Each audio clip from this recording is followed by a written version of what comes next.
Hello दोस्तों, नमस्कार। मैं शैलेंद्र शर्मा कोचिंग क्लासेस में आपका स्वागत करता हूं। आज के इस वीडियो में हम देखेंगे लेखांकन के कुछ आधारभूत परिभाषित शब्द जो आपको न केवल 11वीं क्लास 12वीं क्लास बल्कि आगे जितनी भी पढ़ाई आप करेंगे तो ये जो शब्दावली आपको है हमेशा परेशान ना करे, इसके लिए इस शब्दावली से आपको परिचित होना बहुत ही आवश्यक है। तो आप बहुत ही ध्यानपूर्वक इन शब्दावलियों को समझें कि इन शब्दावलियों का वास्तव में अर्थ क्या होता है। जब तक आप इन शब्दावलियों का अर्थ नहीं समझेंगे तो अकाउंट्स के बारे में आपको जो नॉलेज है वो हमेशा अधूरा ही लगेगा। तो आज हम देखेंगे बेसिक टर्म्स इन अकाउंटिंग।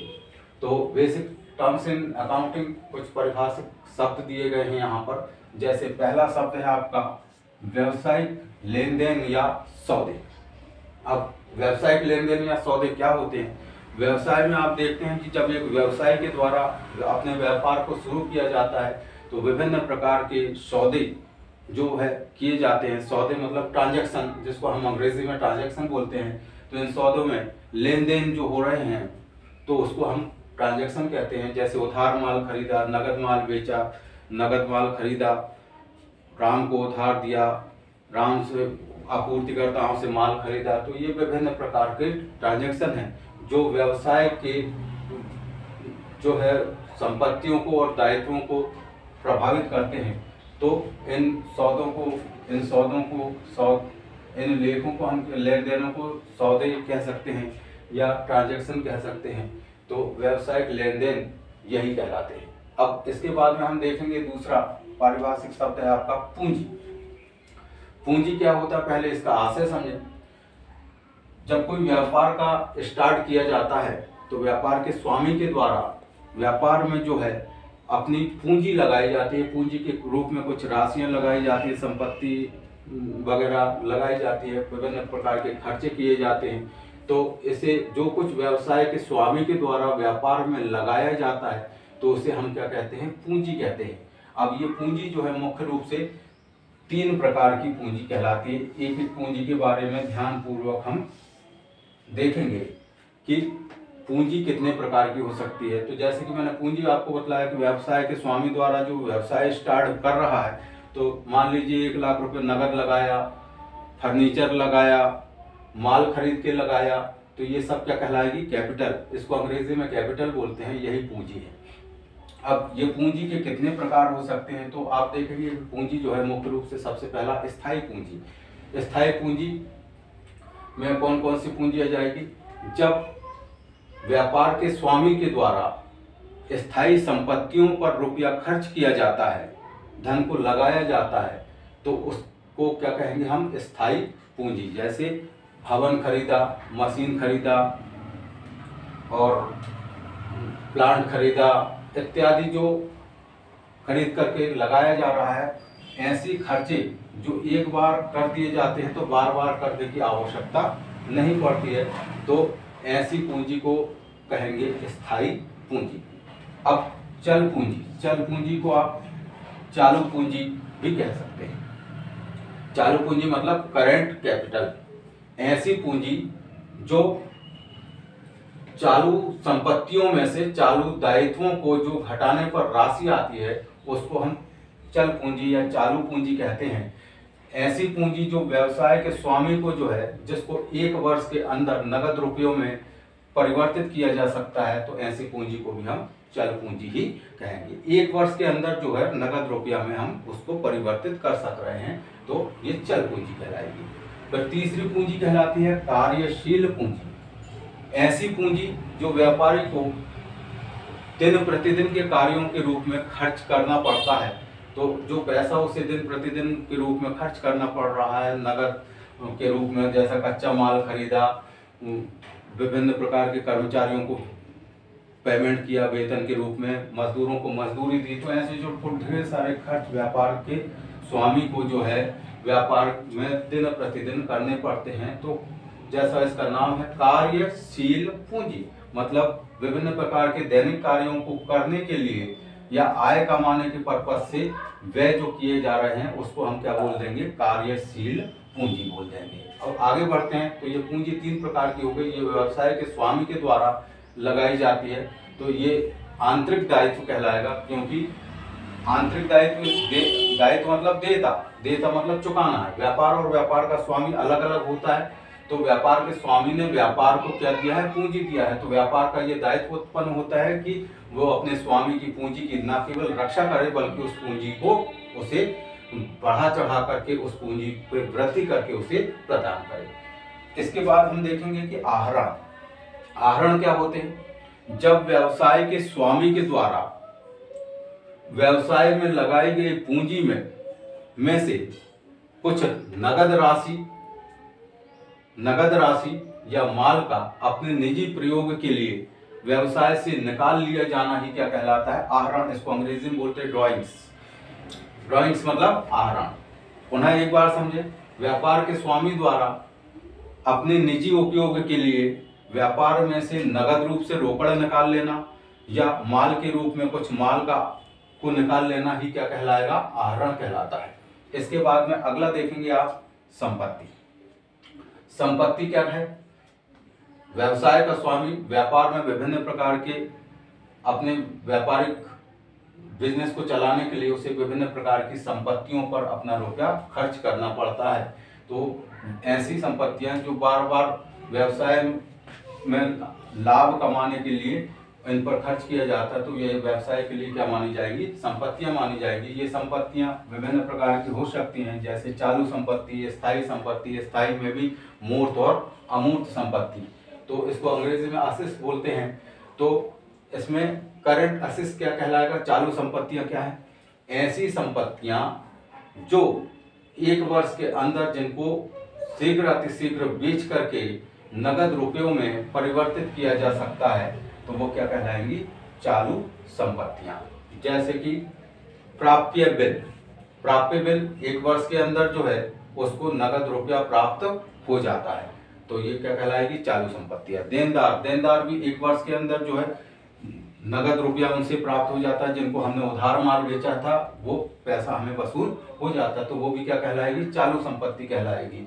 इसी प्रकार स्टॉक, जो व्यापार का स्कंध के रूप में जो माल बचा हुआ है, तो वो माल को बेच करके भी 1 वर्ष के अंदर नगद रुपया प्राप्त हो जाता है, तो इसे भी हम क्या कहेंगे, चालू संपत्ति कहेंगे। तो इस प्रकार से ये चालू संपत्तियां हो गई जिनको 1 वर्ष के अंदर जो है नगद रुपयों में हम परिवर्तित कर सकते हैं। इसके बाद हम देखेंगे कि स्थायी संपत्ति। स्थायी संपत्तियां क्या है, ऐसी संपत्तियां जो कि व्यापार में एक बार लगा दी जाती हैं, तो बार बार इसको लगाने की आवश्यकता नहीं पड़ती है, बार बार रुपया इनके ऊपर खर्च करने की आवश्यकता नहीं पड़ती, जिनका लाभ अनेक वर्षों तक हमें प्राप्त होते रहता है व्यापार को। तो ऐसे रूप में जब पैसा खर्च किया जाता है ऐसी संपत्तियों को खरीदने के लिए, तो वो कहलाएगी स्थायी संपत्तियां। अब स्थायी संपत्तियां भी 2 प्रकार की होती हैं, मूर्त और अमूर्त, टेंजिबल और इनटेंजिबल। तो मूर्त संपत्तियां कौन सी हैं, ऐसी संपत्तियां जिनका कुछ भौतिक स्वरूप होता है, जिसको हम देख सकते हैं, छू सकते हैं, तो वह सारी की सारी भौतिक संपत्तियों को हम क्या कह देते हैं, मूर्त, टेंजिबल एसेट्स। तो मूर्त संपत्तियां, जैसे इसके कुछ उदाहरण हैं, भूमि, भवन, प्लांट, मशीन, फर्नीचर इत्यादि, इनको हम देख सकते हैं, छू सकते हैं, तो ये सब क्या है, स्थायी संपत्तियां हैं, और साथ में इनको हम दर्शन कर सकते हैं, देख सकते हैं, तो ये सब मूर्त संपत्तियां कहलाएंगी।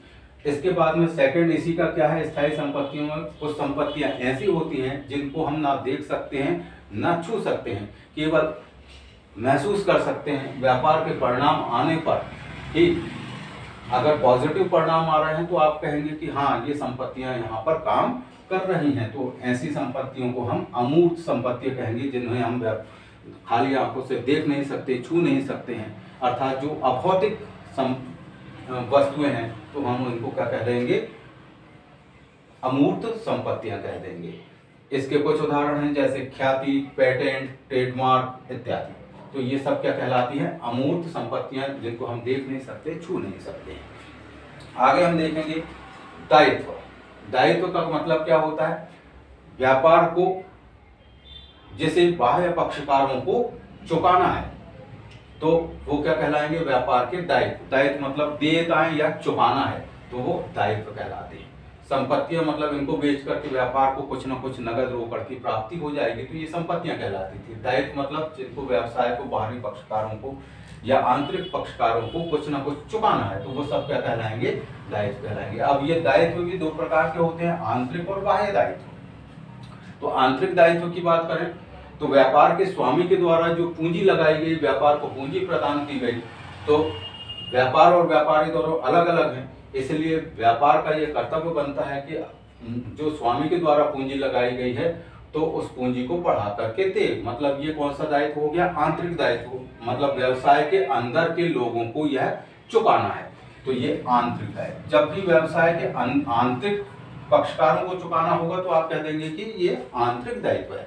लेकिन बाह्य दायित्व की अगर हम बात करें तो बाह्य दायित्व वे दायित्व कहलाएंगे जब हम बाहर के पक्षकार, व्यापार के जो बाहर के लोग हैं, उनको अगर कुछ राशि चुकानी है या देना है तो ये क्या कहलाएंगे, बाह्य पक्षकार। तो ये बाह्य दायित्व कहलाते हैं। तो बाह्य दायित्व कैसे बन सकते हैं, जैसे कि माल के लिए बाह्य दायित्व कि हमने आपूर्तिकर्ताओं से जो है कच्चा माल उधार खरीदा तो कभी ना कभी तो कच्चे माल जितना हमने खरीदा है उससे संबंधित राशि को हमको बाह्य पक्षकार मतलब आपूर्तिकर्ताओं को चुकाना पड़ेगा, तो ये माल के लिए बाह्य दायित्व हो गया। फिर ऋण के लिए अगर किसी बाहरी पार्टी से, अगर अन्य पक्षकार से, बाहर के लोगों से, व्यापार के बाहर के लोगों से अगर हमने ऋण के रूप में कुछ राशि व्यापार के लिए ले रखी है तो इस राशि पर न केवल मूल राशि बल्कि इस पर ब्याज भी हमें बाहर के पक्षकार को, व्यवसाय को चुकाना पड़ेगा, तो ये भी क्या कहलाएगा, बाह्य दायित्व कहलाएगा। फिर व्ययों के लिए, कुछ व्ययों के लिए हमने कि जो फुट के खर्चे करने हैं उसके लिए किसी बाह्य पक्षकार से कुछ राशि नगद रूप से हमने उधार ले ली है, तो व्ययों के लिए हमको इन पक्षकारों को, बाहर के पक्षकारों को चुकाना पड़ेगा, इसलिए ये क्या कहलाएंगे, बाह्य दायित्व। इस प्रकार से आपने देखा कि दायित्व दो प्रकार के होते हैं, आंतरिक और बाह्य। बाह्य जो है माल के लिए हो सकते हैं, ऋण के रूप में हो सकते हैं और व्ययों के रूप में हो सकते हैं। तो इतने प्रकार के ये दायित्व जो है दायित्व की श्रेणी में आएंगे, आंतरिक और बाह्य। बाह्य में माल, ऋण और व्ययों के लिए। फिर हम देखेंगे आगम।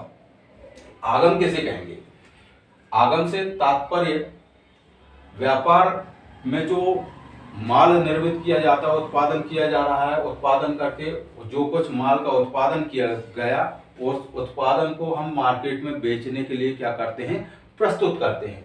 तो जब मार्केट में बनाए हुए माल को बेचने के लिए प्रस्तुत करेंगे और उस विक्रय से जो राशि हमको प्राप्त होगी, विक्रय से जो राशि हमको, जितनी भी राशि प्राप्त हो रही है वो सारी की सारी राशि हमें क्या कहलाएगी, आगम कहलाती है। जैसे हमने 1000 यूनिट तैयार किया माल की, कि कोई भी माल की हमने 1000 यूनिट मतलब 1000 इकाइयां तैयार किया और प्रति इकाई जो है 5 रुपए में बेचते हैं, तो 1000 × 5 रुपए के हिसाब से ये कितना हो जाएगा, 5000 रुपीज, मतलब 5000 रुपए जो है व्यवसाय का क्या कहलाएगा, आगम कहलाएगा। तो ध्यान रखेगा कि विक्रय के द्वारा जो कुछ माल हमने व्यापारी ने बनाया है या निर्मित किया है, तो उस माल को बेचने पर जो राशि उसे प्राप्त होगी वही उसका क्या कहलाएगा, आगम कहलाता है। आगे हम देखेंगे कि व्यय। व्यय जो है दो प्रकार के होते हैं। व्यय मतलब व्यापार के खर्चे। तो ये खर्चे जो है दो प्रकार की प्रकृति के हो सकते हैं, पूंजीगत और आयगत। तो पूंजीगत व्यय मतलब अगर कोई हमने संपत्ति को खरीदा, जैसे प्लांट, भूमि, भवन, मशीन इत्यादि हम खरीद रहे हैं, तो उनको खरीदने के लिए जो किया गया व्यय है वो क्या कहलाएगा, पूंजीगत व्यय। क्योंकि ये व्यय बड़ी मात्रा में होते हैं, बार बार नहीं किए जाते, तो ये पूंजीगत व्यय माना है। अब इसके बाद में हम देखेंगे आयगत व्यय। ऐसे व्यय जो दैनिक रूप से व्यापार की आय को प्राप्त करने के लिए किए गए व्यय, तो ऐसे व्ययों को हम क्या कहेंगे, आयगत व्यय। मतलब व्यापार की आय को प्राप्त करने के लिए किए गए व्यय, आयगत व्यय। और पूंजीगत व्यय मतलब ऐसे व्यय जो विशिष्ट प्रकार की संपत्तियों पर खरीदने हेतु जो व्यय किए जाते हैं, बार बार ये नहीं किए जाते हैं, एक बार हो जाते हैं फिर 10 साल इनको नहीं करना पड़ता है, तो ऐसे व्ययों को हम क्या कहेंगे, पूंजीगत व्यय कहेंगे। फिर आय। आय से क्या आशय है, मतलब आय का आशय होता है आय का व्यय पर आधिक्य। आय का व्यय पर अधिक, मतलब व्यापार की आय कितनी प्राप्त हुई और उस आय को प्राप्त करने के लिए व्यय कितना किया गया। तो व्यय अगर आपके कम है और आय अधिक है तो ऐसी स्थिति में आपको क्या प्राप्त होगा, आय।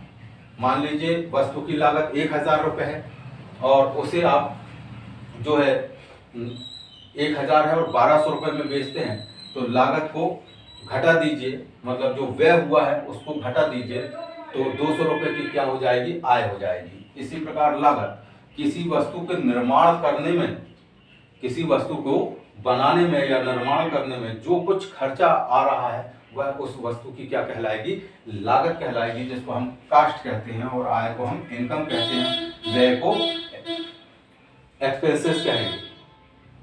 फिर इसके बाद में हम देखेंगे कि आगे क्या है, हानियां।